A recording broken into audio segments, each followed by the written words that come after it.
For visitors to London, let's be honest, the cliches can abound. All those things a good tourist is supposed to do, so much to check off that list.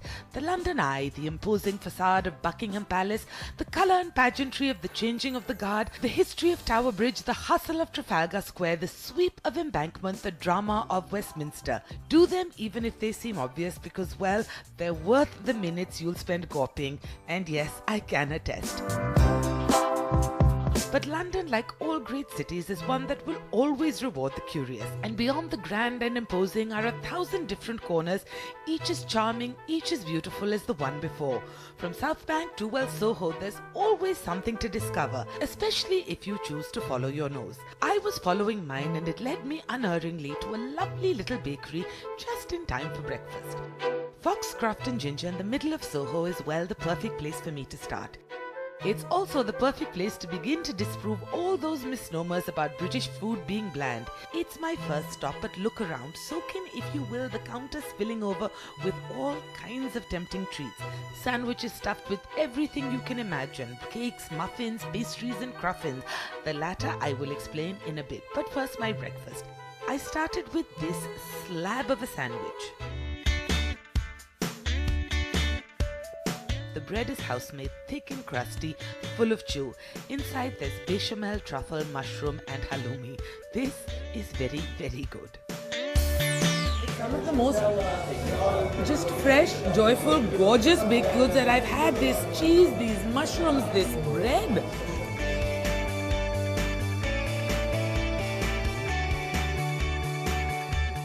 Then came a plate I couldn't have been expected to resist since it was called kashundi, but it's nothing like ours. Eggs here are poached and served with eggplant and blistered tomatoes and feta and topped with microgreens, and yes, the portions aren't timid at all. No, this is what sort of excites me, is that when food is almost designed to reflect the season. I mean, we have sun streaming outside. It may not necessarily stay that way, but every bite you have makes you believe it is. It's a reflection of the city on its happiest, brightest day. And yes, for proof, just revel in the sense of the potent cups wafting out, or try some of the sweet treats, because you'll see what sweet treats they are. First, their scones. We travel down to the bakery first so you can see they take making their scones very, very seriously. These are no ordinary ones. They're the classic kind that I'm told people travel across country borders for.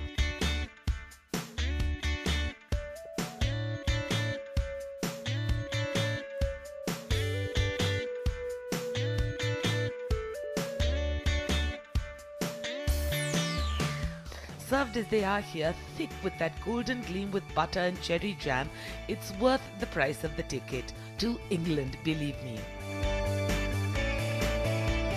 I've barely recovered from them when I'm then introduced to their equally effective strawberries and cream muffin. It's one of their creations and one I'm thrilled to have caught. Moist and creamy and tart and tangy strawberries and cream, because what else can you have in the English summer? And I'm just going to put it out there and say that this legitimately might be the best muffin I've ever had. But I had, one could argue, saved the best for last. Ladies and gentlemen, this is a cruffin, a muffin croissant hybrid that is utterly magnificent. The first one I try is filled with passion fruit curd and honeycomb. I've been obsessed with coming here since I first read about the cruffin, and all I have to say is Cronut, eat your heart out.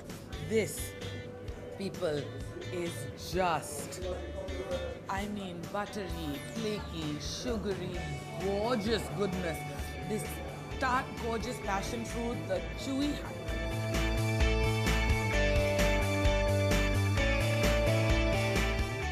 It's incredible. They had a chocolate custard one too, but I decided to finish off my feast, and feast it has been with the raspberry cheesecake.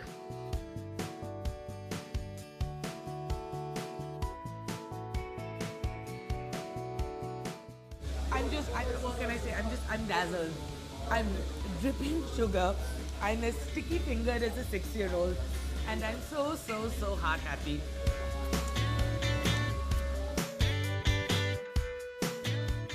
What a breakfast, what a way to start my dive into London's many excesses. And in fact, so taken was I that I had to meet the owner. He wasn't there the first day on account of a brand new baby, so I actually travelled back to catch up with him, his partner, and their new arrival. And let's be honest also, to just get my hands on a few more of those cruffins. Okay, firstly, just what a delightful place. Secondly, what a lovely place. It's predominantly run by myself and my wife. We started off very, very small. It was me predominantly baking in the beginning, working out how to make these little monsters, and they've been great for us, and we absolutely love them. And the flavors change every couple of weeks, and we always try and do, we try and put a little twist on all the things we do. We draw, inspiration from all over the world. These marvels, these miracles of bakery confection. I was thinking, how boring is, you can walk into any shop and you can find a pan of chocolate, a pan of raisin, and I just kind of were wrapping my head around how we can kind of make it a little bit more modern.